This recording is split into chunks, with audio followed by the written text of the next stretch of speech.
dejar ver que realmente lo que Dios dijo se cumplió. Ahora tenemos un profeta hablando desde Babilonia.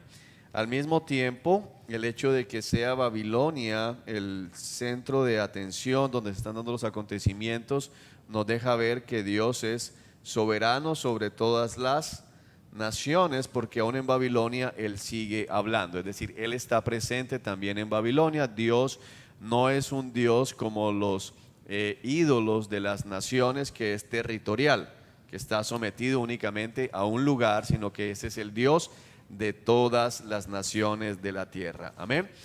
El tiempo que vamos a cubrir va del 592 al 570, es mucho menor que el periodo del profeta Jeremías como tal.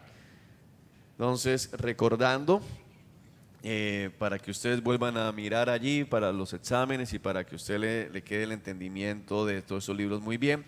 Tenemos la era de formación, donde pasamos por el pueblo que se dio en Éxodo, la entrega de la ley, que se lo vimos en el desierto, y la conquista de la tierra. Por eso el libro llega hasta Josué, ese periodo.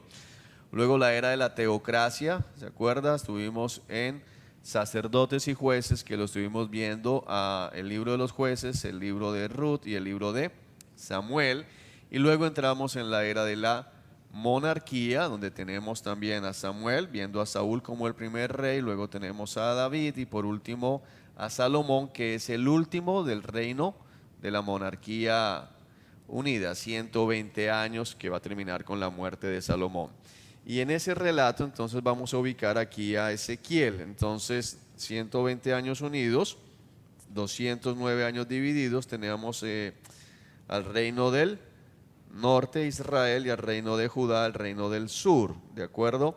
Al momento que está iniciando el ministerio de Ezequiel, estamos en el reino solitario, pero al mismo tiempo estamos finalizando la presencia de Israel en la tierra prometida. Estamos viendo los últimos años como tal que le quedan a el reino de Israel con un rey. O sea, estamos al final del periodo de la monarquía. ¿Por qué?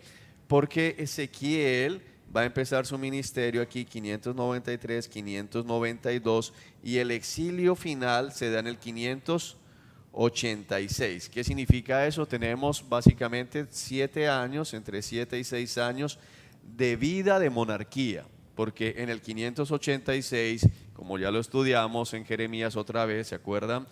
El rey Nabucodonosor va a entrar, el comandante Nabuzaradán, y va a destruir el templo, va a destruir las murallas, va a acabar con la ciudad, y ya van a llevarse ciego a Sedequías, que es el último rey que tenemos como tal instalado en el trono en la ciudad de David. Así que estamos viendo este ministerio que está arrancando ya en los últimos instantes.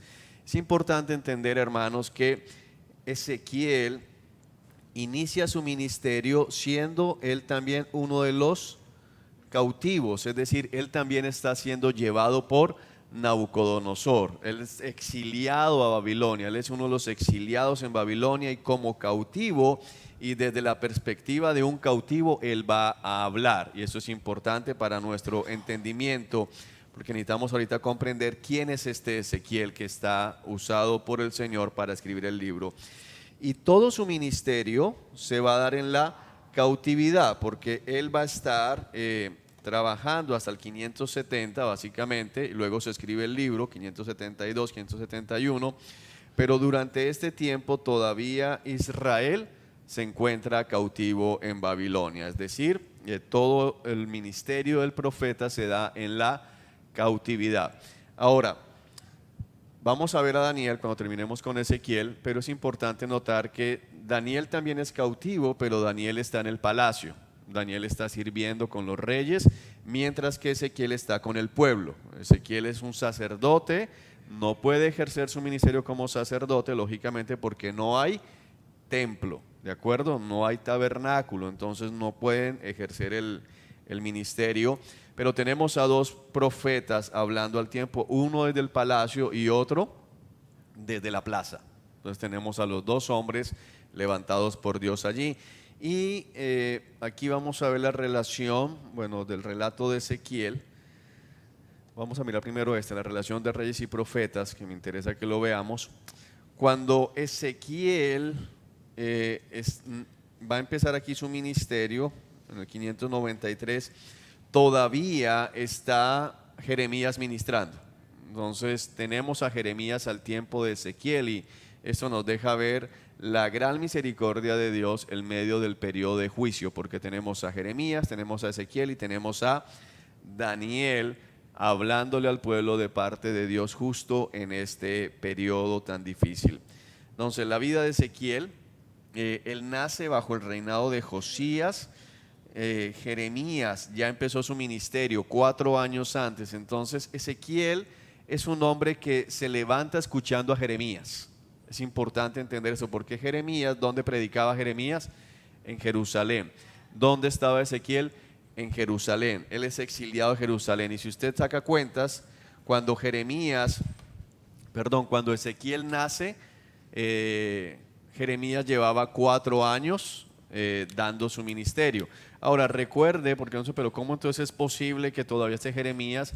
Recuerde que Jeremías fue llamado por el Señor siendo muy jovencito, que le dice: soy muy joven, Señor, no me pongas a mí a hablar. Entonces él inicia su ministerio muy joven y a los 4 años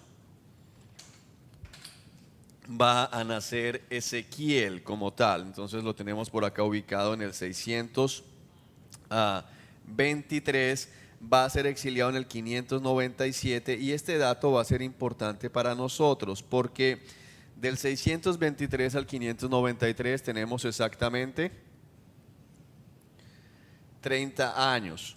Ahora, ese dato, ¿para qué nos sirve? 30 años era la edad en la que un sacerdote podía empezar su ministerio. Entonces, básicamente, Ezequiel no va a poder entrar al lugar santo, que era la expectativa. Todo sacerdote tenía un sueño y era cumplir 30 años para entrar en el ministerio y poder entrar a el lugar santo, o si Dios lo permitía, llegar a estar en el lugar santísimo. Pero este hombre como tal, siendo descendiente de Aarón para ser sacerdote, como tal, recuerde usted eso, la tribu de Leví, pero del clan de Aarón, es exiliado en el 597, es decir, estaba a escasos 3-4 años de empezar su ministerio. Y estando allá se le anuncia que él nunca va a ver el templo, porque Dios le deja el mensaje, y lo ha venido diciendo por Jeremías, que el templo va a ser destruido. Y estando él en su ministerio, él lo inicia en el 593, en el 586, como ya lo hemos dicho varias veces, Jerusalén y el templo va a ser destruido. Es decir, que lleva 7 años ministrando y el templo cae. Entonces la esperanza de Ezequiel de ver el templo se va a desaparecer. Y entonces vemos consuelo también a Jeremías, porque Dios le muestra que va a haber un mejor templo. Entonces le hace la revelación del templo, que lo vemos en los últimos capítulos del libro. Dice: va a haber otro templo, Ezequiel. Pero es diciente que Dios le llama al ministerio justo cuando él cumple los 30 años.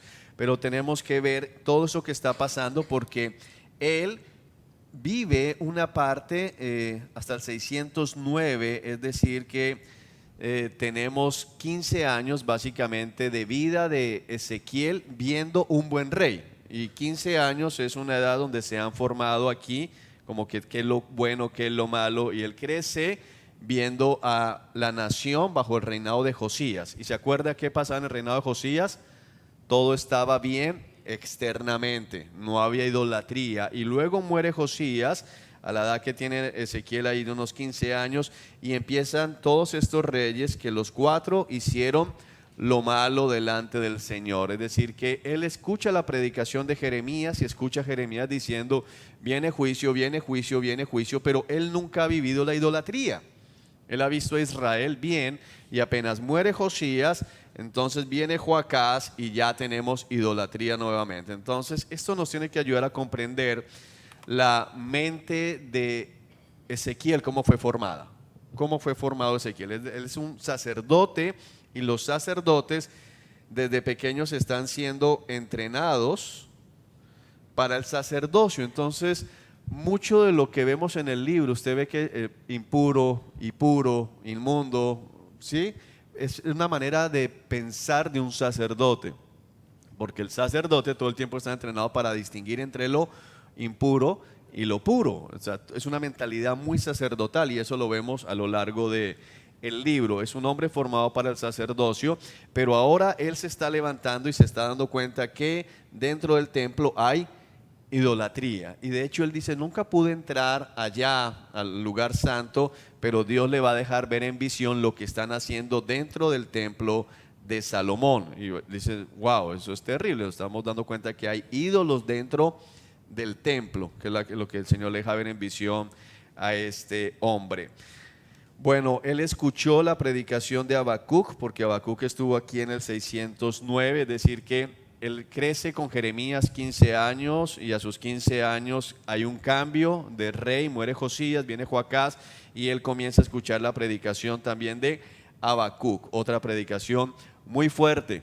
Describe la visión porque esto que va a venir, que dije va a venir sin duda, entonces es un hombre muy influenciado por estos profetas como tal. Así cuando él llega el exilio, él ya estaba esperando el exilio, él es llevado dentro de las primeras dos olas, lo que nos deja ver que no era solamente un sacerdote, sino que de alguna manera tenía que estar relacionado con la nobleza. Se cree eso, porque recuerde que primero se llevan a quienes, a los importantes.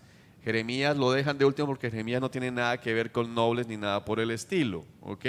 Entonces, eso nos ayuda a pensar un poco en la manera en que Ezequiel percibe el mundo que está a su alrededor.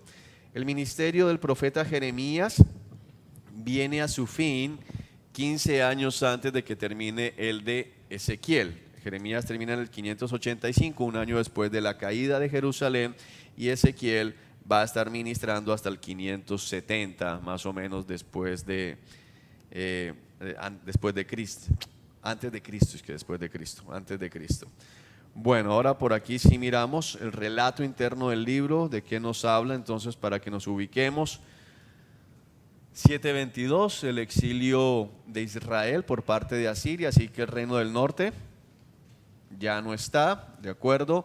Está todavía, le quedan escasos, como lo miramos, 7 años al reino de Judá. Jeremías está ministrando y entonces aquí tenemos el tiempo de relato del ministerio de Ezequiel, 23 años, 593 al 570. Entonces en el 597 va a ser llevado cautivo como tal el profeta, y en el 593, 4 años después, inicia su ministerio a la edad de 30 años. ¿Qué va a pasar durante su ministerio? Tenemos la caída de Jerusalén.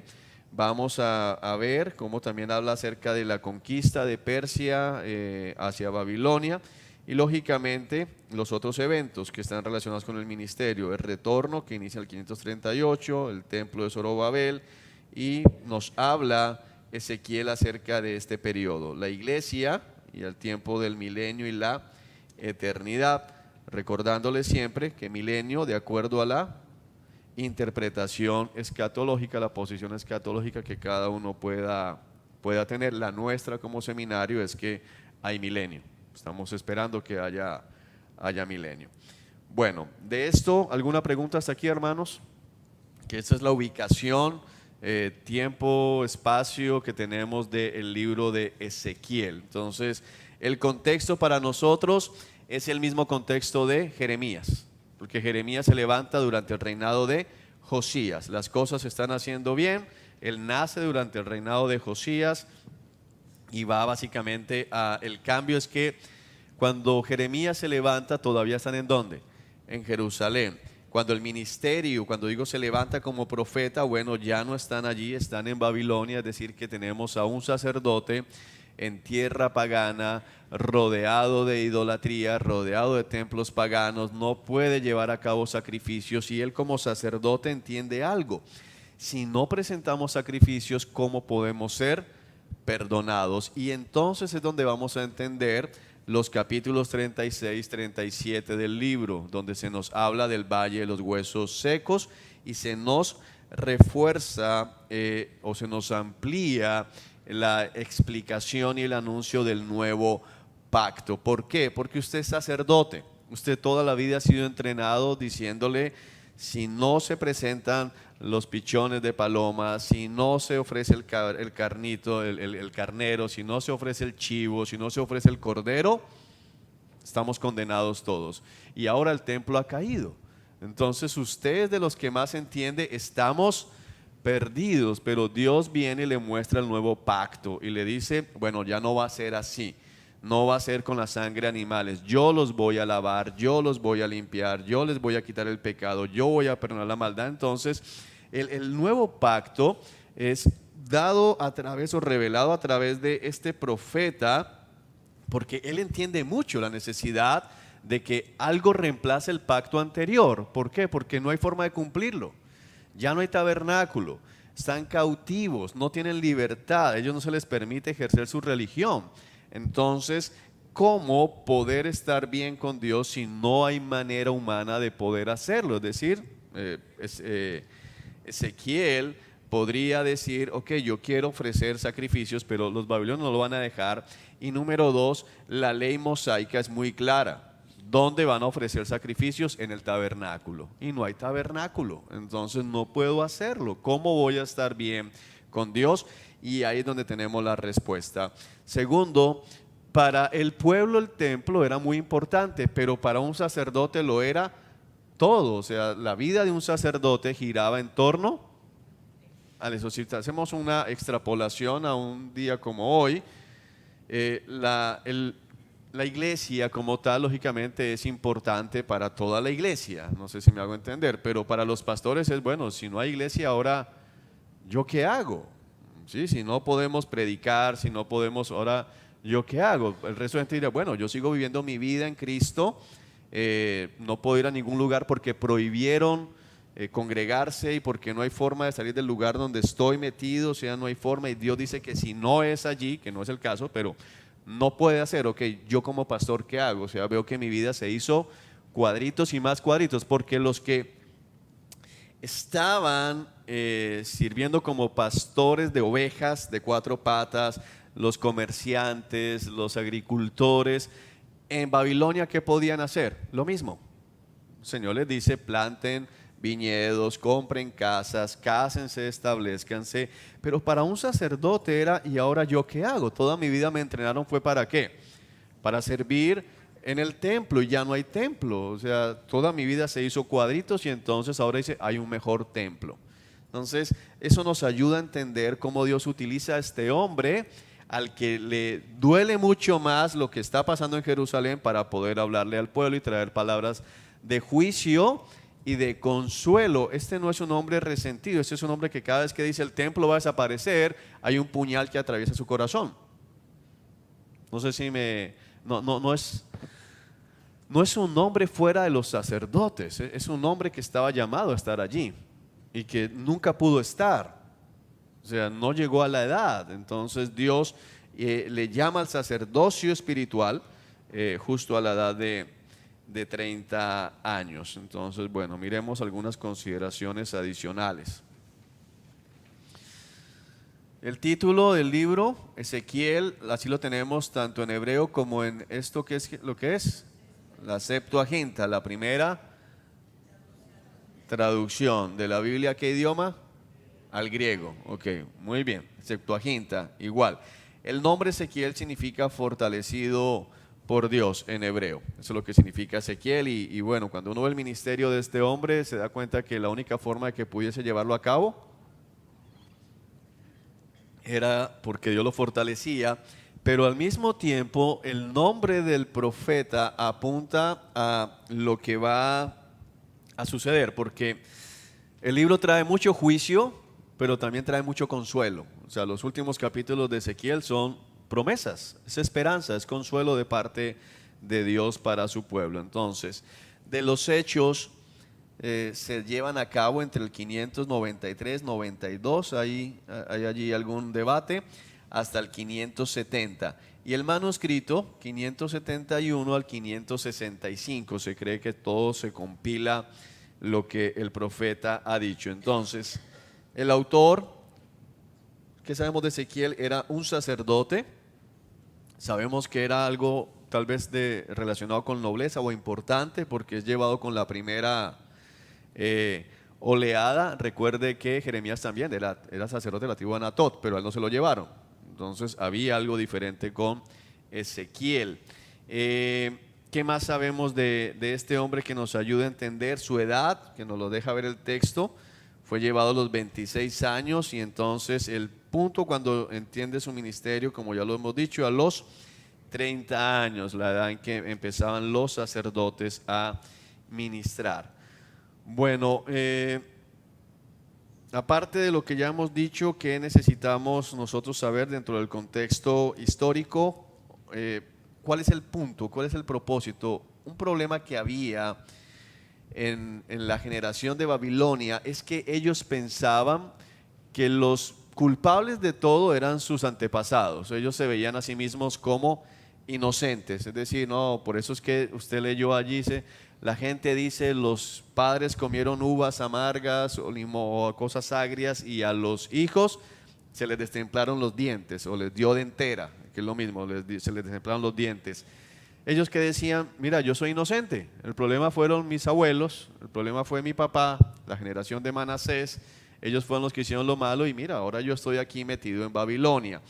Y Dios va a mostrarles que ellos son tan culpables como sus antepasados.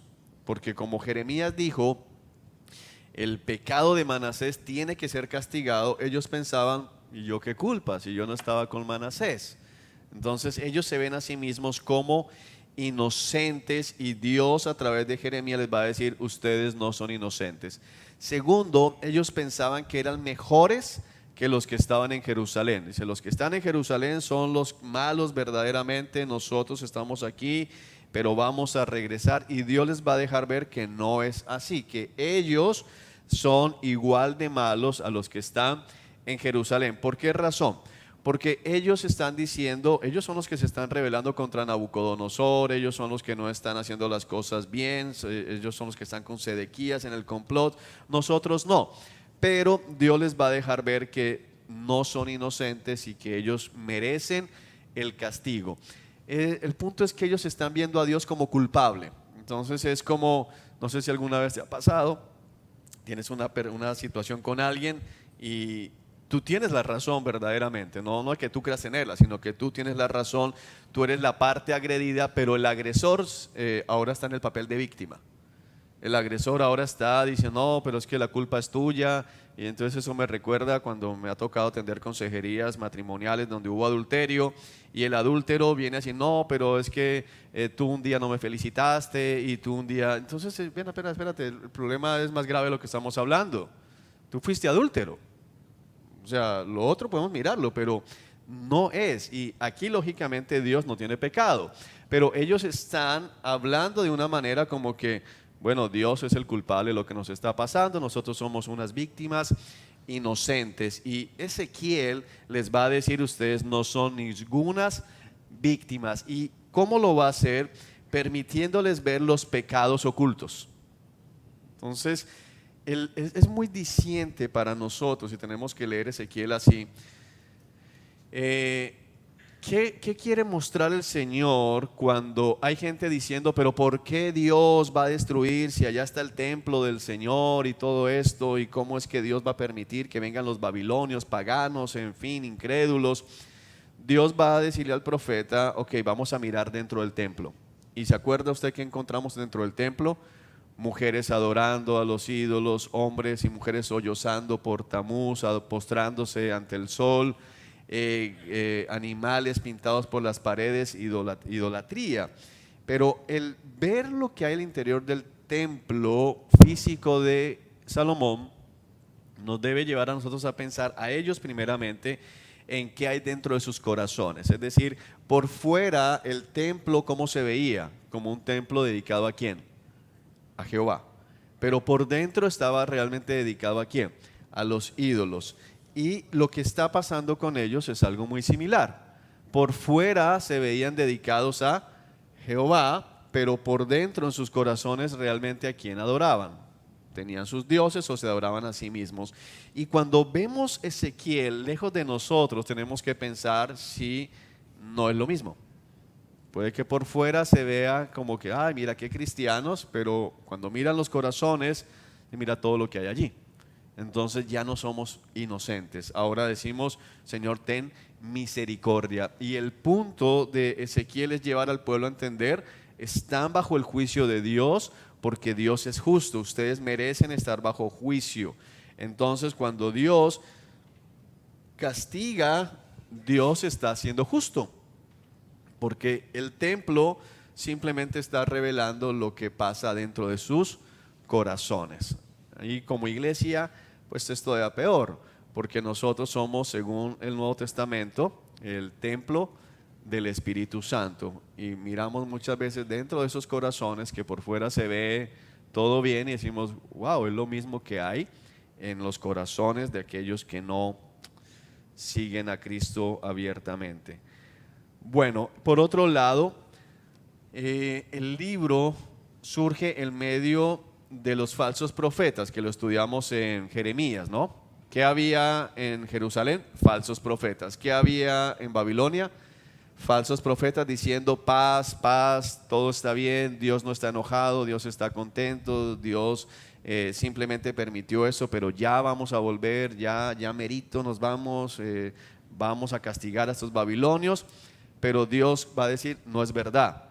Lo que dijo Jeremías se va a cumplir. Y ustedes van a estar aquí 70 años y el templo va a caer. Entonces allá había gente diciendo, de los que llegaron con Ezequiel en el 605, en el 597, diciendo, el templo no va a caer. O sea, todas sus profecías habían fallado porque se los habían llevado ya. Pero ellos seguían insistiendo y diciendo el templo del Señor, el templo del Señor, el templo del Señor. ¿Se acuerdan de eso en Reyes, no? Ok, es lo que está pasando. Y entonces Dios levanta a Ezequiel para decirles, no se dejen engañar, el templo va a caer. Y ellos están en su mentira, pensando y creyéndole a los falsos profetas que Dios va a cuidar el templo, que Dios no va a permitir que Jerusalén sea destruida. Y en medio de eso llega uno de los que escapó allá de Jerusalén, que Dios le permite llegar para decir el templo fue destruido. Y luego de eso, en lugar de arrepentirse, los falsos profetas dicen sí, pero ya lo vamos a reconstruir. Entonces el falso profeta siempre está ahí en medio del pueblo dando falsas expectativas, justificando. Es lo que pasa ahorita a final de año, trayéndolo aquí a la iglesia. Entonces resulta que el 2019 tampoco fue el año de la siembra, de la cosecha, perdón. Tampoco fue el año de comprar casa nueva. Tampoco fue el año en que se sanaron todas las enfermedades en la iglesia. Tampoco fue el año en que todos los nombraron presidente de multinacionales. Pero no se preocupen, que el otro sí va a ser. Entonces en enero otra vez están en la misma. Este sí es el año, porque usted revise. No sé si usted hace ese ejercicio, pero uno puede revisar el año de. Y entonces todos son el mismo año, pero al final no se cumplió. Pero volvemos a relanzar y entonces ahora sí, porque nos faltó una semana más de ayuno, porque algún día dio la siembra sin fe, porque el otro no fue a la vigilia, porque el otro no sirvió en el ministerio, y siempre hay una razón para justificar por qué lo que yo anuncié no se cumplió. Pero en enero otra vez, fiesta de las primicias, porque este sí es el año. Entonces ellos tenían a esos falsos profetas igual. Y lo que hace Ezequiel es decirles, suelten las maletas, desarmen las maletas y más bien miren dónde se van a ubicar, porque aquí se van a quedar. Muchos todavía tienen la maleta lista, no se asienten aquí porque no nos vamos se van a quedar. Entonces ese es el punto del profeta Ezequiel, y para nosotros creo que es bastante pertinente que nos vivimos moviendo en medio de falsos profetas. Estos días vi a uno de esos que anunció, uno de esos cantantes famosos que declaró sanidad sobre el que murió, sobre Julio. Y entonces alguien lo cuestionaba, una rueda de prensa lo estaban cuestionando, porque bueno, tú anunciaste un milagro, declaraste un milagro de sanidad sobre él, ¿y qué pasó? no se cumplió la expectativa. Y dijo, sí, es precisamente eso, justo, porque sí hubo un milagro. Fue el milagro de que está con el Señor. Y dice, eso con cara ganan y con sello pierde el otro. Entonces eso no fue lo que dijo. Eso no fue lo que anunció. Él no declaró que viene el milagro de que Julio se va a la presencia del Señor. Él declaró fue el milagro de que el cáncer se va. Pero como se murió, no vieron el milagro, ahora está en la presencia de Dios. ¿Qué mejor milagro que eso? Ah, bueno, qué bonito. O sea, nunca van a decir, es que yo no soy un profeta o no se cumplió lo que yo digo. Es con cara gano yo y con sello pierde usted. Entonces, ese es el problema. Los falsos profetas siempre tienen el mismo discurso. Bueno, el tema de Ezequiel, ¿cuáles son los lentes con los que usted debe leer Ezequiel? Y puede parecerle un poco restauración, si yo lo que estoy viendo es que juicio, juicio, juicio, juicio, juicio, juicio, juicio, todo el libro es juicio, pero no, el tema es restauración. ¿Por qué? Porque el libro no termina en juicio, el libro termina en las medidas del nuevo templo. Y para un sacerdote y para el pueblo, ¿a qué libro le hacía pensar? ¿En qué libro tenemos medidas? ¿En qué momento? En el Éxodo. ¿Se acuerda? En el Éxodo tenemos instrucciones, materiales, de qué tamaño va a ser, de qué tamaño va a ser esta otra parte. ¿En qué otro libro? Reyes.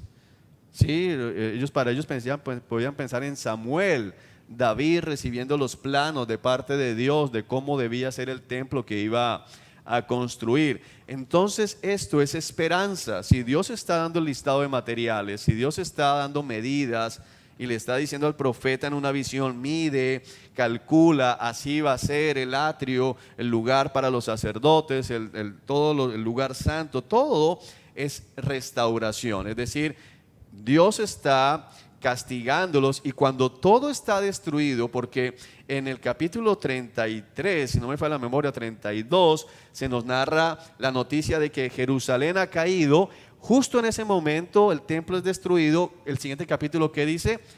Esperanza. O sea, en el momento en que Dios, ¡pum!, pone la mano sobre ellos, inmediatamente, ¿qué hace? Los voy a restaurar. Ese es el punto realmente del libro. Tenemos que verlo en que aunque Dios está mostrando que Él es justo, que Él tiene razón en castigarlos y que los está castigando y que está en el medio del juicio, porque es lo más absurdo. Y Ezequiel es un libro que nos permite ver la terquedad del corazón humano para negarse a ver las cosas. O sea, esta gente está en medio del juicio, está en Babilonia, y sin embargo dice, no, yo estoy bien. Ese es lo terrible. Y me parece gente en la iglesia a veces que uno dice, mira, no te das cuenta cómo está tu casa, cómo están tus finanzas, aún pensando a veces que se da uno cuenta que es por juicio, por disciplina de Dios. Mira esto, mira, no, pero estoy bien. Dios está bien conmigo, Dios no me ha castigado. Y ese es el punto precisamente de Ezequiel. Ustedes están en medio del juicio, pero Dios es bondadoso, Dios es misericordioso. Y entonces nos vuelve a recordar en qué capítulo, veo algunos como dormidos, hermano, despierte. ¿En qué capítulo Dios muestra que Él es el Dios lento para el aire, grande en misericordia? ¿Quién se acuerda? No, en Éxodo. ¿Éxodo qué? 33. Ese capítulo, Éxodo 33, cuando Moisés dice, Señor, muéstrame tu gloria.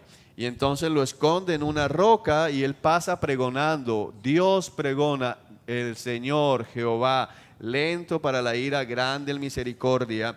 ¿En qué momento se da eso? Justo después del becerro de oro. Éxodo 32, el becerro de oro. Dios está castigando, le ha quitado la vida a mucha gente, el pueblo se ha volcado a la idolatría. Él ha dicho, yo no voy con ustedes ya, no los voy a acompañar.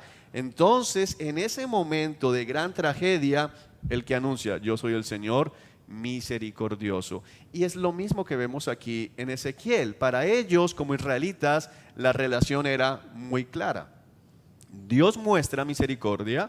¿Por qué? Porque Él es lento para la ira, ¿de acuerdo? Después de la gran idolatría del becerro de oro, aquí tenemos la idolatría dentro del templo y Dios va a decir, soy misericordioso. Y en Éxodo 34 en adelante, ¿qué tenemos?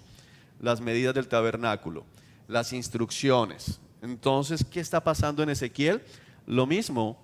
Tenemos idolatría, tenemos el juicio de parte de Dios, tenemos el anuncio de misericordia y inmediatamente medidas de el tabernáculo. Ahora, cuando termina Éxodo y empieza Números, y aquí es donde yo necesito que usted comience a hilar la Biblia, porque si no, no hemos hecho nada en esos meses. Después de que termina el libro del Éxodo, ellos ¿hacia dónde se dirigen ahora?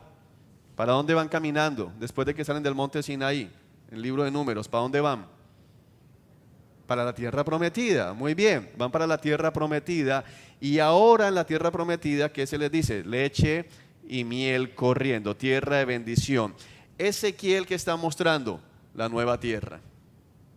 Entonces vemos la conexión, por eso hablamos de un libro de restauración. Dios está volviendo a decir, ok, vamos a hacerlo todo. Y como eso termina fallando allá, nosotros tenemos la iglesia, que va a ser exactamente lo mismo. Entonces Dios está restaurando, Dios está diciendo que ahora tenemos no un templo de eso, sino un templo que son quienes, nosotros. Dios está levantando un templo espiritual y se nos promete exactamente lo mismo, que es la tierra prometida, la Jerusalén celestial. ¿Sí logramos ver la conexión, hermanos? O algunos no tenemos de qué está hablando allá. ¿Sí lo vemos? Si no, tiene que volver a estudiar todos los libros que ya estudiamos porque usted ha estado durmiendo en clase. Y algunos tienen capacidad para dormir con los ojos abiertos. Sí, sí lo tienen algunos. Bueno. Ok, dentro del propósito del libro se encuentra el mostrar como tal que la destrucción de Jerusalén y del templo eran parte esencial, o sea, no era algo secundario, sino que tenía que ser destruido. O sea, no podía Dios tolerar que en su templo y en su ciudad estuviese el centro de la idolatría, la injusticia social. Hay dos temas centrales en Ezequiel que usted los puede identificar. Dios está denunciando idolatría y Dios está denunciando injusticia social, como ellos no están haciendo las cosas como a Dios le agrada. Dios ve esta destrucción como parte esencial de la disciplina para su pueblo, pero por eso el templo nuevo se anuncia en Ezequiel. ¿Por qué? Porque esa es la restauración. Vamos a destruir el templo porque tiene que ser destruido, porque hay idolatría en el templo, porque están avergonzando mi nombre, pero al mismo tiempo les voy a anunciar la restauración, incluyendo la construcción de un nuevo templo que es mucho más grande, mucho más majestuoso que el templo que está en este lugar. Y mucho de esto apunta a Cristo Jesús. Entonces es lo que tenemos que comenzar a pensar a medida que vamos avanzando, ¿de acuerdo? Entonces, hermanos, ya en este punto de nuestro curso necesitamos que ustedes estén muy concentrados en clase y estén esforzándose por conectar lo que hemos aprendido. Si no, esto no va a tener provecho. Entonces necesitamos ir conectando. ¿Qué tiene que ver esto con lo que ya hemos estudiado? ¿Qué tiene que ver esto con lo que ya hemos visto? Para que realmente usted termine este curso y diga, wow, tengo un nuevo entendimiento del Antiguo Testamento y voy a estar preparado para el nuevo. Entonces vuelvo a preguntar, ¿vimos la conexión con Éxodo? ¿Sí la entendemos? ¿Seguro? Ok, bueno, entonces vamos avanzando. Desde el punto de vista teológico, ¿de qué nos habla Ezequiel? Desde el punto de vista de teología, ¿qué temas se está tocando? Número uno, la santidad. Está apuntando a la santidad. Él es santo y hay una manera en que esta santidad se ve y es el uso frecuente de la expresión, los puse al revés, hijo de hombre. Algunos teólogos debaten acerca de eso, pero yo estoy de acuerdo con aquellos que son la mayoría, que dice la expresión hijo de hombre, que es diferente al hijo del hombre, son dos cosas diferentes. Vi uno como hijo de hombre, que es de Daniel, y a hijo de hombre, que le está hablando Ezequiel. Y es enfatizar en todo el relato, Ezequiel, tú y tu pueblo son ¿qué? Hombres. Entonces Dios le está diciendo, hijo de hombre. Esto va a sonar un poco feo para algunos, pero es como un dueño de empresa que dice, empleado, ven acá. Empleado, ven acá. Empleado, ven acá. ¿Qué le está recordando? Tú eres un empleado, ¿yo qué soy? Yo soy el dueño. Empleado, Escucha esto. Entonces le está recordando eso. Ahora, el problema de Dios no es con Ezequiel, el problema de Dios es con quién, con la gente a la que va el mensaje. Pero cada vez que leen están escuchando, hijo de hombre, hijo de hombre. O sea, ustedes son simples mortales, yo soy Dios. Entonces hay un contraste a lo largo de todo el libro mostrando esta santidad, que recuerden que la santidad de Dios va mucho más allá del tema moral y está hablando más exactamente acerca del tema ontológico, que tiene que ver con quién es Dios, y Dios no es como nosotros. Dios es completamente diferente. Él es el verdadero santo porque Él es completamente apartado, ¿de acuerdo? No solo en su impecabilidad moral, sino que Él es completamente diferente. De Dios, o como Dios, solo hay uno, Él. De nosotros lo que hay somos laminitas repetidas. Hay muchos, y Él está diciendo hijo de hombre, hijo de hombre, hijo de hombre, y es para enfatizar este aspecto de ustedes son hombres, yo soy Dios. Entonces es un punto importante dentro del relato bíblico del libro de Jeremías. Y por otro lado, la soberanía de Dios. Hay otra expresión muy frecuente en el libro: y conocerás que yo soy Jehová. Y conocerán o sabrán que yo soy Jehová, y sabrán que soy Dios. Es decir, ¿cómo la gente va a saber que Él es Dios en el relato de Ezequiel? Con el juicio. Es decir, el juicio es una manifestación de la deidad. El juicio viene a ser una prueba de que Él es el Señor, y sabrán que soy el Señor. Y entonces las naciones y sabrán que yo soy el Señor, y conocerán que yo soy el Señor. Es muy fuerte porque algunos van a conocer que Jehová es el Señor en el infierno. O sea, hacia donde apunta es aún aquellos que dicen, yo no conozco a ese tal Señor, como lo dijo el faraón, ¿se acuerdan? Yo no sé quién es ese Señor. La gente va a saber que Él es el Señor, y la palabra aquí nos ayuda a entender cómo nosotros en la iglesia occidental hemos disminuido la importancia de la palabra Señor. Porque ¿qué significa Señor? Yo soy el que mando, yo soy el amo, yo soy el dueño. Entonces, y sabrán que yo soy el Señor, porque yo los voy a juzgar, porque yo voy a traer juicio sobre sus vidas. Y aquí el punto para nosotros es, mucha gente va a saber que Jehová es el Señor cuando esté frente al trono blanco. Entonces era verdad, ¿sí? Y ahora al infierno. Entonces, hay mucha advertencia para nosotros en Ezequiel acerca de nuestra posición frente a Dios. Bueno, normalmente estos dos atributos de la santidad y la soberanía de Dios se muestran en contraste con la inmundicia del pecado, es decir, la grandeza de Dios con la inmundicia del pecado. Entonces se está comparando eso. Mira cómo me han tratado los israelitas, mira cómo me tratan, mira, y le está diciendo, hay una cosa, y es que nos va dejando ver que el pecado, entre más se ahonda en el corazón del hombre, entre más se escarba, el pecado cada vez es peor. Usted leyó la expresión, y verás cosas peores. ¿Te pareció tremendo? Ven, te voy a mostrar cosas peores. Y entre más va entrando, más cosas va encontrando. Y hermanos, eso nos deja ver nuestros corazones. Spurgeon decía, Charles Spurgeon, predicador, se conoce como el príncipe de los predicadores en Inglaterra, él decía, cuando alguien hable mal de ti, no te enojes, porque si te conociera, en verdad tendría cosas para decir. Hablaría cosas peores. Entonces, ¿no? ¿Cómo se atreven a decir que yo? Si conocieran lo que hay en nuestros corazones, tendrían cosas realmente terribles para decir. Y el que se sorprenda, entonces se le olvidó lo que estudiamos en Jeremías. ¿Quién puede comprender la profundidad de la maldad del corazón humano? Y si alguno todavía dice, no, yo no creo que sea así, ¿quién de ustedes, quién de los que está aquí, si pudiésemos proyectar lo que ha pensado, mirado, sentido en la última semana, después de que lo podamos proyectar completico, como desde adentro? Todo lo que usted ha mirado, todo lo que usted ha pensado, todo lo que usted ha deseado esta semana, seguiría aquí después de que termine la presentación. Y ahora vamos a presentarles al dueño de esta mente. Se va del país, hermano, porque somos perversos.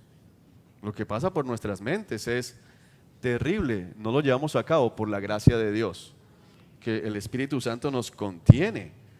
Pero si el Señor se aparta y nos deja que hagamos lo que querramos, sería terrible. Entonces, Ezequiel nos ayuda a eso. No es un libro para estar, mira qué terrible los israelitas, sino, mira qué terrible soy. Mira qué gran gracia la del Señor. Mira qué gran misericordia. Amén. Bueno, otra cosa importante del libro es que vemos que a Dios le importa su nombre. Entonces el que dice, por mi gloria, por mi gran nombre, lo haré por la gloria de mi nombre. Es decir, a Dios le interesa lo que se diga de Él, a Dios le interesa su gloria, es una cosa importante. Y de hecho, la restauración del templo, no el de Salomón, sino el nuevo templo que Él anuncia acá, tiene que ver básicamente como, no porque ellos lo merezcan, sino por el honor de Dios. Y eso para nosotros tiene que ayudarnos a comprender cómo lo vieron los que escucharon esas palabras. ¿A quién les recordaba? Nuevamente tenemos que pensar en el pueblo que va camino a la tierra prometida. En Deuteronomio, si usted se acuerda, en el capítulo 9, el Señor que le dice a los israelitas, van a entrar a la tierra prometida, van a conquistar las naciones, pero no se te ocurra pensar que es porque eres muy buena gente, porque eres muy recto, porque no lo eres un pueblo terco, va a ser simplemente ¿por qué? Porque yo lo prometí a Abraham, a Isaac y a Jacob, por honor a mi propio nombre. Entonces les vuelve a mostrar lo mismo, es decir, no es por ustedes, sino es por quién, por mí mismo. Y entonces Ezequiel nos vuelve a ayudar a pensar de una manera importante, y es que la escritura aquí es teocéntrica. La iglesia actual es antropocéntrica, pero la escritura es teocéntrica. Si usted ha prestado atención, hermano, hasta lo que hemos estudiado, usted ya debería concluir que todo gira en torno no a Abraham, no a Isaac, no a Israel, no a ninguno de ellos, sino gira en torno a quién, a Dios. Dios que dice, lo voy a hacer por mí, para que me conozcan, para que sepan quién soy, para que vean, para mostrar quién soy yo.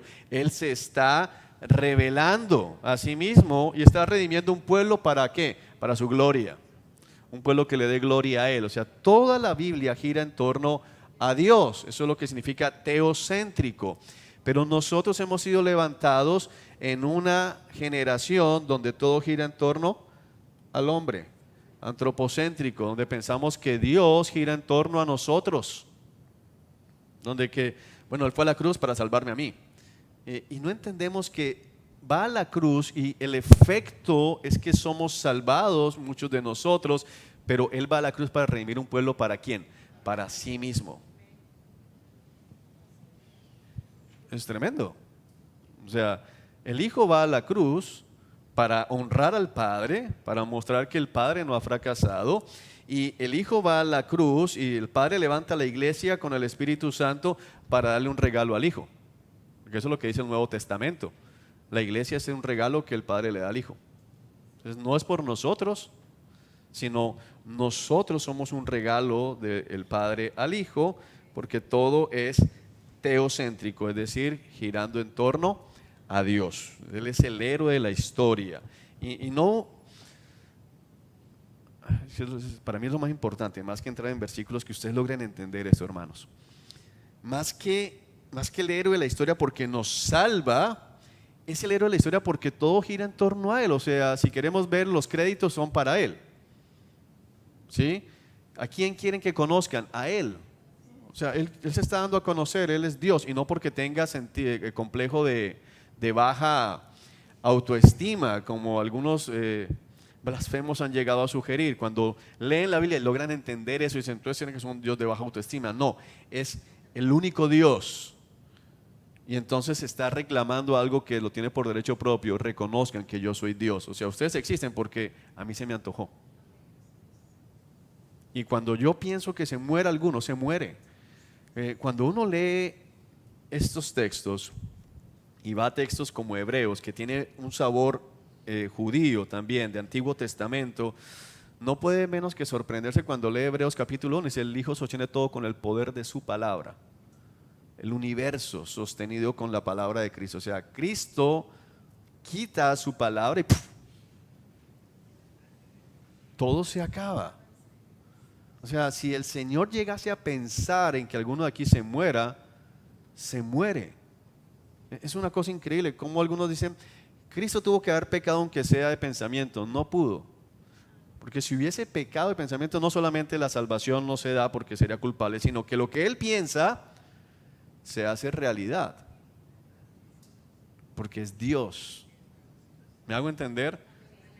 O sea, la vez pasada vi que me molestó muchísimo una serie de esas que estaban dando acerca de Cristo, y alguien me dijo: no, mira, buenísima, buenísima, súper fiel a la Biblia. Y dije: no creo, pero mírala, mírala, mírala. Y, ok, voy a verla. Y me senté con expectativa.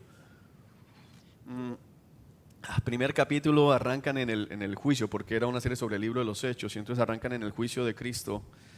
Y ya, arrancaron mal porque muestran el juicio, y entonces Jesús está mirando con compasión a María y a Juan, y luego mira a Pilatos y lo mira rayado.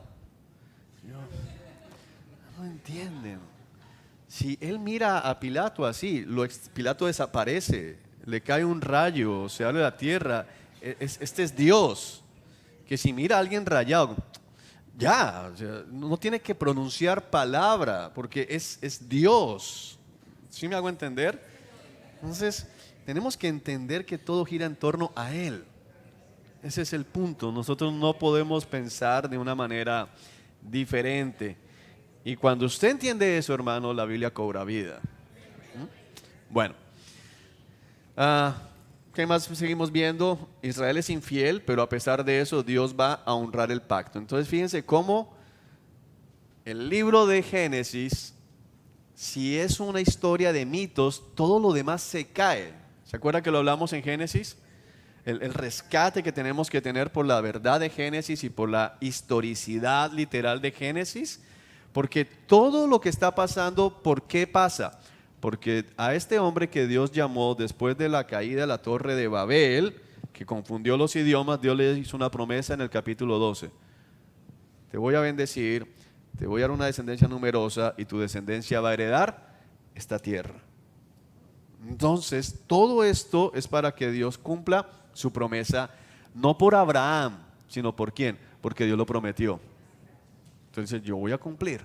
Entonces, son infieles, pero yo voy a cumplir esa promesa que le hice a Abraham. Ahora, ¿qué es importante? Pero él también dijo cabeza y no cola. Recuerda que cabeza y no cola es pacto mosaico, y tenía un sí, solo sí. Y aún lo que estamos viendo en Ezequiel es el cumplimiento del pacto mosaico. ¿Por qué? Porque ¿qué dijo el Señor en Deuteronomio 29, 28, por ejemplo, para que sea fácil recordar? Si no obedeces, entonces todas estas maldiciones te perseguirán y te alcanzarán. Y en Jerusalén vivieron justamente eso. Y tus enemigos te van a someter y te van a dominar, y donde estás vas a estar bajo maldición. Ellos están bajo el juicio de Dios. Ellos están viendo el cumplimiento del pacto mosaico. Ellos pueden decir: Dios es fiel. ¿Por qué? Porque dijo que nos iba a maldecir si desobedecíamos. ¿Y qué hizo? Nos maldijo. O sea, Dios es fiel. Hermano, el cable se me está giro y se mueve. Me quedo cada rato, qué pena con ustedes.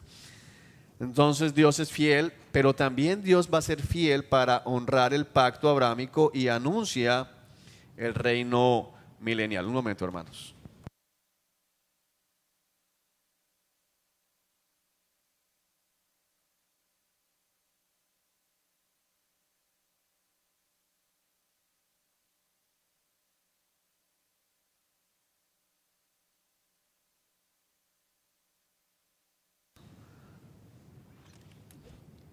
Ok, entonces el reino milenial es fundamental para entender el propósito del libro. Cuando lo miramos, ¿cuál es el tema del libro? Restauración. Entonces Dios va a anunciar restauración. Entonces, Jerusalén destruida, el pueblo en el exilio, el templo acabado. Así que desde el punto de vista humano, cualquier posibilidad del cumplimiento del pacto abrámico está acabado, porque ya estaban en la tierra prometida y fueron expulsados. Entonces, quiero que pensemos en esto. Cuando ellos nacen, esta generación que está en Babilonia, cuando ellos nacen, la tierra prometida ya no está bajo el control de los israelitas. Nunca estuvo en totalidad, lo vimos en Josué, ¿se acuerdan? Pero ahora no solamente es que no la tienen toda, sino que ellos básicamente están reducidos a un pedacito pequeño de Judá. Ellos nacen en eso y dicen, wow, estamos mal, pero bueno, todavía estás en la tierra prometida. Entonces, como dicen por ahí, mientras hay vida hay esperanza. ¿Ok? Ellos dicen, no hemos visto el cumplimiento, pero estamos aquí. Y es posible que desde Jerusalén nos expandamos y conquistemos esto. Pero ahora Jerusalén está destruida, el templo está destruido y ellos ya no están en la tierra prometida, ahora están en Babilonia. Entonces, Babilonia, donde, en la zona que están ellos, es como el actual Irak. Entonces, piense usted en Israel y ellos están en Irak. O sea, estamos lejísimos. Otra vez estamos peor, porque cuando salimos hacia la tierra o cuando Dios hace la promesa, pues Abraham era un hombre libre. Y cuando llegan a Egipto, llegan como hombres libres y Dios los libera con este despliegue de poder de las 10 plagas. Pero ahora es Dios quien los ha expulsado. Porque, pensemos, si Babilonia los ataca, pero Dios está de parte de ellos, ¿qué hubiese pasado? Lo que sucedió con ¿quién? ¿Se acuerdan? Con los asirios, muy bien. Exactamente esto. Hubiese pasado lo mismo que con Sennacherib. Los 185,000 soldados mueren. Dios puede traer plagas otra vez sobre Babilonia, pero resulta que ahora el que está liderando el ataque es Jehová. Entonces, ¿qué esperanza tenemos? Pues humanamente hablando, ya no hay nada que hacer. Y eso es todos los libros de la Biblia tienen un drama. Entonces aquí está justo el drama mayor. Es en el momento de más ira de Dios, porque la ira de Dios se manifestó cuando estaban destruyendo Jerusalén. En el momento de justicia divina, en ese punto de inflexión, aparece inmediatamente el carácter completo de Dios. Dios es amor y fuego consumidor. Entonces ellos estaban viendo el fuego consumidor, están aterrados, pero ahí mismo ¿qué hace Dios? Yo también soy un Dios de amor, perdonador, lento para la ira y muestra promesas.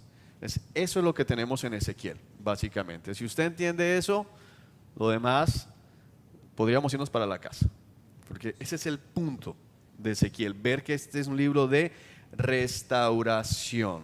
Amén. ¿Entendemos, hermanos? ¿Alguna pregunta? Que si no, los capítulos que vamos a ver los va a ver como cosas sueltas por ahí que no tienen ningún sentido dentro de lo que necesitamos comprender. ¿Hay alguna pregunta? ¿No? ¿Seguro? Ok. Con eso entonces vamos a nuestra propuesta de estudio, nuestro bosquejo homilético. Recuerde que esos bosquejos que le hemos presentado a lo largo de todos los libros tienen un propósito y es hacerle una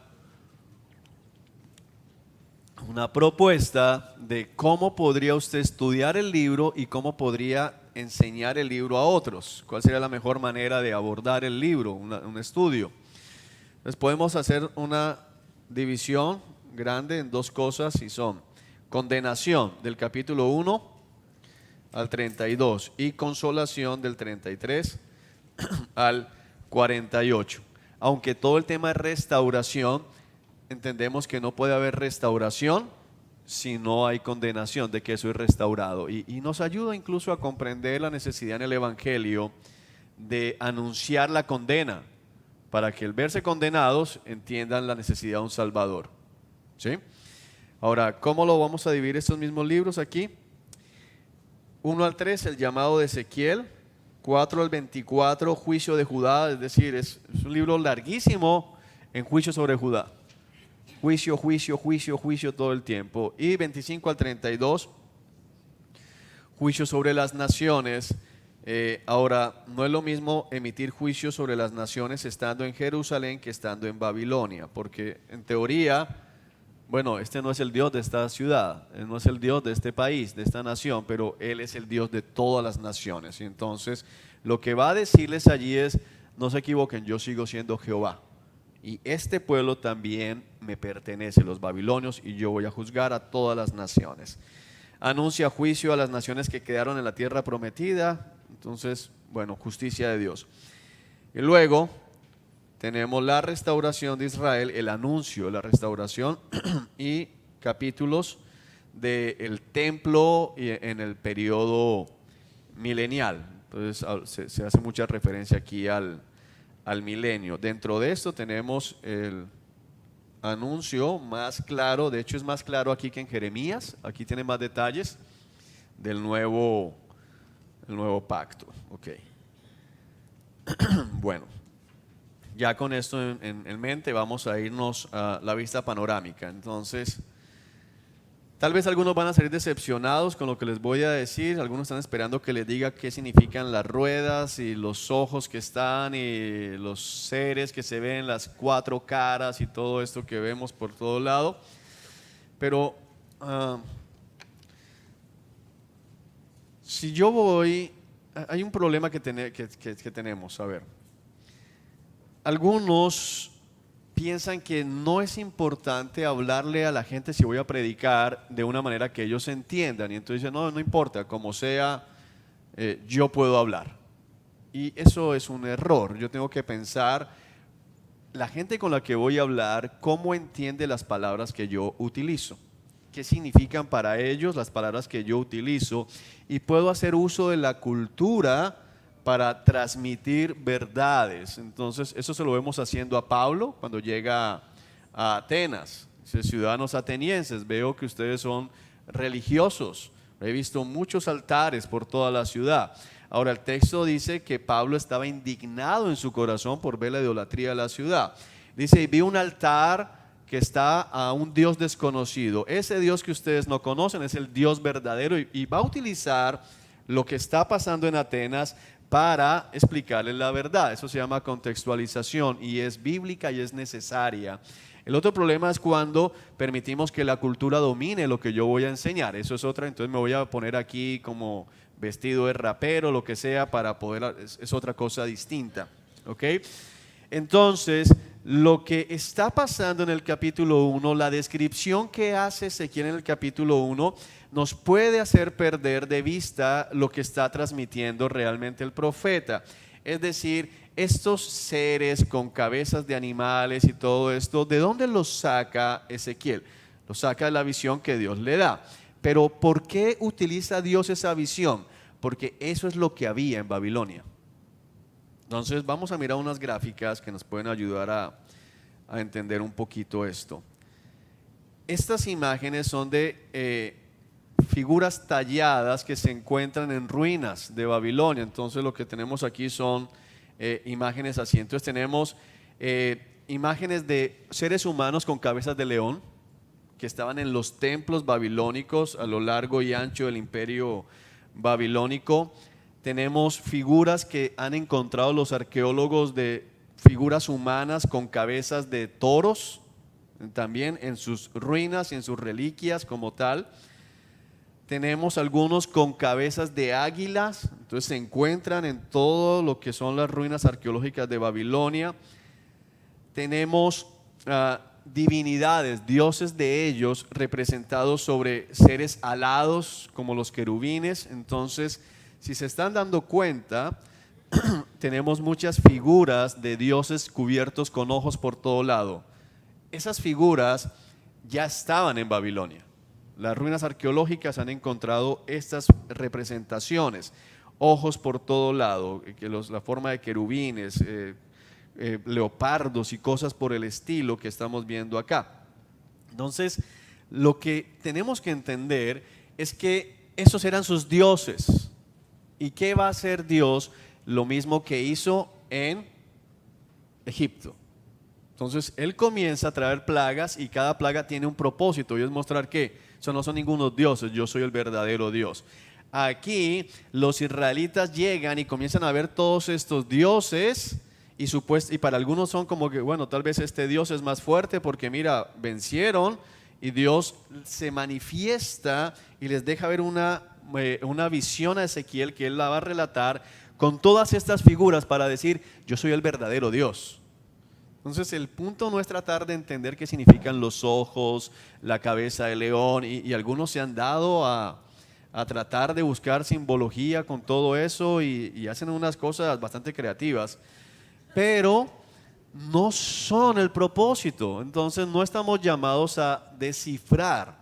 Y si alguno insiste en, yo creo que tiene un propósito esos ojos allí, entonces mi consejo sería Deuteronomio 29, perdón. Lo oculto le pertenece al Señor, no se te pedirá cuentas por las cosas que no conoces, pero lo que Dios te ha revelado, sobre eso sí. Entonces nuestra tendencia es a quedarnos aquí en las cosas que no entendemos, en lugar de ir a lo que es muy claro en el libro. ¿Sí me hago entender? O sea, para muchos Ezequiel, seres alados llenos de alas, ruedas que giran sin tener que girar, se mueven para un lado, para arriba, para abajo, y están más concentrados en eso que en lo que es revelado con toda claridad. Entonces, si hay algo, lo sabremos en el cielo, tal vez sí, tal vez no, si Dios quiere revelarlo, si es que hay algo. Pero siguiendo el principio bíblico que vemos a lo largo de la escritura, Dios lo que está haciendo es hablándoles de una manera que ellos puedan comprender y decir, ok, Dios sigue siendo Dios aquí. Esos no son dioses, ese es el verdadero Dios. Sí, ahora sí lo logramos ver, hermanos. Ok, bueno, siento si se decepcionó alguno, yo quería saber los ojos que eran.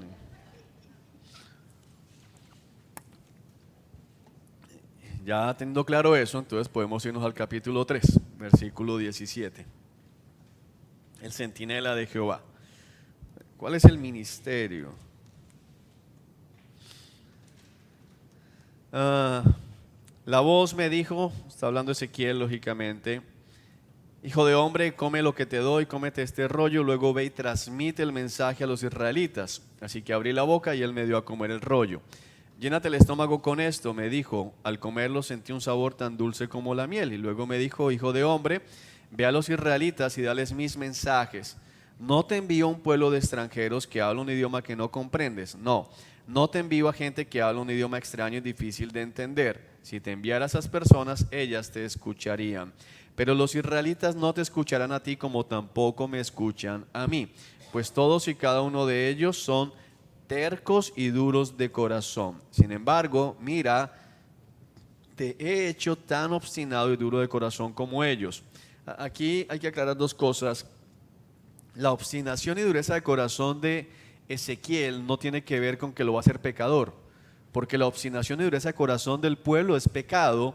La obstinación y dureza de corazón de Ezequiel es hablando de alguien que no se va a milanar y que no se va a echar para atrás a la hora de decirle la verdad. Es decir, ellos son obstinados en no escuchar y en decirle cállate, y él obstinado en seguir diciendo la verdad, como Jeremías, que sale de la cisterna, se limpia y ¿qué hace? Así dice el Señor. Esa es la obstinación de la que está hablando acá. No que Dios va a hacer que Ezequiel sea pecador como ellos. Entonces es muy importante entender esto. Endurecí tu frente como la roca más dura, por lo tanto no les tengas miedo ni te asustes con miradas furiosas, por muy rebeldes que sean. Es decir, este no es los que siguen diciendo profetas, no, esto es un profeta, un hombre que todo el tiempo va a tener oposición. Y una cosa importante que le dice el Señor a Ezequiel, dales ¿qué cosa? Mis mensajes, no los tuyos. Mis mensajes, es decir, habían falsos profetas dando sus propios mensajes, sus ideas, sus sueños, sus visiones, sus anhelos, sus planes.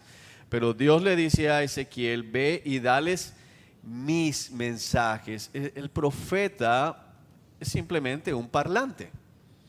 Y si lo llevas al día de hoy, el predicador debe verse de la misma manera, un parlante. No puedo estar aquí dando mis ideas, sino dar lo que dice la palabra del Señor. Amén. Bueno, ahora en esto de no te van a escuchar, de no van a querer prestar atención, ¿a quién vemos o qué vemos? El cumplimiento de otro profeta al que se le anunció lo mismo. ¿Se acuerdan? Isaías, muy bien, Isaías en el capítulo 6. te envío a un pueblo, pero aunque tienen ojos, no van a ver, no van a escuchar, no van a entender. Entonces vemos esto. Luego agregó: hijo de hombre, que todas mis palabras penetren primero en lo profundo de ¿cuál corazón? Escúchalas atentamente para tu propio bien. Dios está haciendo algo precioso y está preparando al profeta. Él está diciendo: no puedes ir a hablar de algo que todavía tú mismo no has creído. No puedes ir a hablar de algo que no está en tu corazón. Primero tú préstale atención, medita por tu propio bien. O sea, eso nos está diciendo que Ezequiel sigue siendo un ser humano susceptible también ¿a qué? A desviarse. Dios le dice: escucha lo que te digo, medita en lo que te digo, atesora lo que te digo, y luego sí, dice, después ve a tus compatriotas y diles: esto dice el Señor soberano. ¿Qué tan importante para algunos de ustedes que estén enseñando en sus iglesias locales? No puedes ir a decir algo, a enseñar a un grupo pequeño, así sea un grupo pequeño, algo que todavía tú mismo no has entendido, algo que todavía no es realidad en tu propio corazón. Medita primero. Hay muchos que se suben a predicar y abren la Biblia como una suerte de horóscopo. Una vez conocí un pastor que hoy es muy famoso aquí en la ciudad, por eso no doy su nombre, y estábamos hablando de la predicación de los domingos, y entonces alguien le decía: bueno, mira, ¿cómo preparas tus mensajes? Y yo: no, yo no pierdo tiempo en eso. Yo tengo el Espíritu. Yo llego el domingo en la mañana y la Biblia y la dejo caer para que se abra, y donde cae yo predico y el Señor me usa. Es absurdo, es el colmo de la irresponsabilidad. Sin embargo, a mucha gente le gusta que hagan así. No puede darse, debe haber una preparación. Antes de yo pasar a predicar un mensaje, yo tengo que haberlo revisado y entender yo en mi mente, en mi corazón, qué es lo que dice el Señor en este texto, cómo me está afectando a mí, para luego poder predicárselo a la iglesia el domingo. Esa es la manera. Luego sí ve y diles: pero ¿qué dice? Hazlo, te escuchen o no. O sea, una de las cosas más tristes de los que predicamos es saber que muchas veces vamos a hablar al viento, como si hubiéramos predicado a la pared, porque todo el mundo estuvo ahí mirando lejos, salen y siguen con sus vidas. Bueno, luego el Espíritu me levantó y oí detrás de mí un fuerte ruido que retumbaba: alabada sea la gloria del Señor en su lugar. Era el sonido de las alas de los seres vivientes. Entonces Dios sigue mostrándole visiones al profeta. El Espíritu me levantó, me sacó de allí, salí amargado, confundido, pero era fuerte el poder del Señor sobre mí. Y luego el Señor le da este mensaje, versículo 16. Después de 7 días el Señor me dio el siguiente mensaje: hijo de hombre, nuevamente, tú, ser humano, te he puesto como centinela para Israel. Entonces Dios le está poniendo la tarea al profeta. ¿Tú cuál rol vas a tener? Es ser centinela para el pueblo. Un centinela, ¿qué hace un centinela? Para que entendamos. Porque a veces pensamos que el centinela es el que está solo en la puerta, pero en la época el lugar del centinela era la torre. Lo ubicaban en el lugar más alto de la ciudad. ¿Y qué hacía el centinela? ¿Para dónde miraba? Afuera, mirando lo que podría venir, mirando si se movía algo en las montañas, mirando si había un ejército. Él estaba lo más alto para poder ver lo más lejos posible. Y luego de que él veía que venía el peligro, ¿qué tenía que hacer? Usualmente tenían campanas, tenían trompetas grandes que ellos soplaban y se escuchaban en toda la ciudad. Algunos tenían fogatas para que la gente alrededor se refugiase en la ciudad murallada. Entonces la labor del centinela no era simplemente ver el peligro y quedarse callado, sino ver el peligro y anunciar. Ahora, si alguien escuchaba el toque de la trompeta, si alguien escuchaba la alarma y no corría a resguardarse, era culpa de él, pero el centinela había cumplido su función. Ahora, quiero que le prestes atención a cómo está construido esto. Si cada vez que recibas un mensaje mío, adviértele a la gente de inmediato. Si le aviso a los perversos: ustedes están bajo pena de muerte, pero tú no les das la advertencia, ellos morirán en sus pecados y yo te haré responsable de su muerte. Si tú les adviertes, pero ellos se niegan a arrepentirse y siguen pecando, morirán en sus pecados, pero tú te habrás salvado porque me obedeciste. Entonces hay una cosa importante y es que, y lo vamos a ver en el Nuevo Testamento, ¿cuál es el enemigo que viene en contra del pueblo? ¿Quién es? ¿Quién es? ¿Quién? Alguno que diga, que se anime. ¿Quién es el enemigo que viene contra el pueblo? El mismo Dios. Este es el punto. Y en el Nuevo Testamento se nos va a explicar que Dios nos ha salvado de Dios, no del diablo. El enemigo que viene, por eso Jesús va a decir, cuando un ejército veo que no es lo más grande, entonces habla de ponte a cuentas, más bien ríndete. ¿De quién está hablando? De él mismo. Porque el enemigo que viene contra nosotros es el mismo Señor. ¿Cómo la única forma de escapar? Ser salvo, y ahora ya no soy enemigo, sino soy ¿qué? Amigo de Dios. Por eso dice, antes éramos enemigos de Dios, pero Dios nos puso en la relación correcta con Él. Entonces yo tengo que advertirle a la gente, no de que el diablo viene por sus bienes, sino que Cristo viene. Huye, ponte a resguardo. Y la única forma de huir de Cristo es correr hacia Cristo. Son unas cosas maravillosas. ¿Cómo huyo de la ira de Cristo? Corriendo hacia Cristo. En el Nuevo Testamento, Apocalipsis dice que la gente va a estar diciendo a las piedras y a las montañas, caigan sobre nosotros y cúbranos de la ira del Cordero. No pueden. La única forma de huir de la ira de Dios es corriendo hacia Dios. Entonces, es importante eso. Nosotros somos puestos como centinelas. Aquí el profeta es puesto como centinela para decirle al pueblo, viene la ira de Dios. Arrepiéntete. ¿Okay? Vamos a break y continuamos ahora, hermanos.